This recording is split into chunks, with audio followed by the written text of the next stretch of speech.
आज भी ମୁଁ ଗୋଟେ ସର୍ଟକଟ୍ ଟ୍ରିକ୍ସ ବାଲା କ୍ୱେଶ୍ଚିନ୍ ନେଇକି ଆସିଛି। ତ ପିଲାମାନେ ଜଲ୍ଦବାଜିରେ ୟାର ଆନ୍ସର ବି ଭୁଲ କରନ୍ତି ଆଉ ଟାଇମ୍ ବି ଲସ୍ କରନ୍ତି। ତ ୟାର ସର୍ଟକଟ୍ ଟ୍ରିକ୍ସରେ ବି ଯଦି ଜାଣିଛନ୍ତି ତାହେଲେ 1 ରୁ 2 ସେକେଣ୍ଡ ଭିତରେ ବି ୟାର ଆନ୍ସର ଆମେ ଦେଇପାରିବା। ତ ଚାଲ ଦେଖିବା ୟାର ସର୍ଟକଟ୍ ଟ୍ରିକ୍ସ କ'ଣ ଅଛି। ତ ଆମର କ୍ୱେଶ୍ଚିନ୍ ଦେଇଛି ଏଇ ଟାଇପ୍ର, ଠିକ୍ ଅଛି। ଏଇଟା କେମିତି କରିବେ? 1 ରୁ 2 ସେକେଣ୍ଡ ଭିତରେ ଆନ୍ସର ଆସିବ। ଫାର୍ଷ୍ଟ ଆମେ ଦେଖିବା ତଳେ କେତେଟା 9 ଅଛି, ଠିକ୍ ଅଛି। 2ଟା 9 ଅଛି, ଏପରୁ ଗଣିଦେବା 2ଟା 9, ଏଇଠି ଗୋଟେ କମେଇ ଦେବାର ଅଛି। এই 9 ରେ ଗୋଟେ କମିଗଲା, i8 ହେଇଯିବ। ତାପରେ ଏଇ ଯୋଉ 37 ଅଛି ଏଇଠି ଗୋଟେ 1 ବଢେଇ ଦେବାର ଅଛି, ତ ଇଏ 8 ହେଇଯିବ। ତ ତାର ଆନ୍ସର କେତେ ହବ?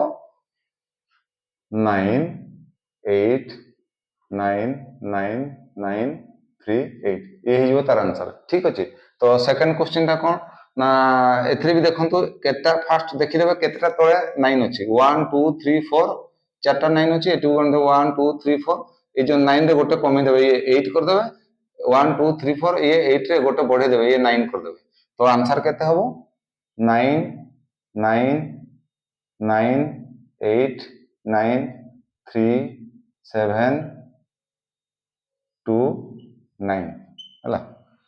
तो थर्ड रे देखिया, एथि भी कोन करबे, तळे केतेटा 9 अछि हम गणि देबा। 1 2 3 एथि 1 2 3 एथि गोटे कमी देबे, 8 कर देबे। एथि गोटे बढ़े देबे, या को 2 कर देबे, 1 को 2 कर देबे। तो आंसर केते हबो? 9 9 8 3 3 2। तो এই টাইপর क्वेश्चन बहुत आसे। तो ये 1 ରୁ 2 सेकेंड भितर भी आंसर हमें दे परिबा। यार शॉर्टकट ट्रिक्स टा मु बतई देली। तो फोर्थ नंबर क्वेश्चन टा आपण देखंतु, या को निजे ट्राई करंतु, यार आंसर कोन हबो आ कमेंट रे जणांतु। नेक्स्ट वीडियो रे पुनी बहुत बढ़िया बढ़िया ट्रिक्स वाला क्वेश्चन नै कि मु आसीबी। तो एनीवे थैंक यू।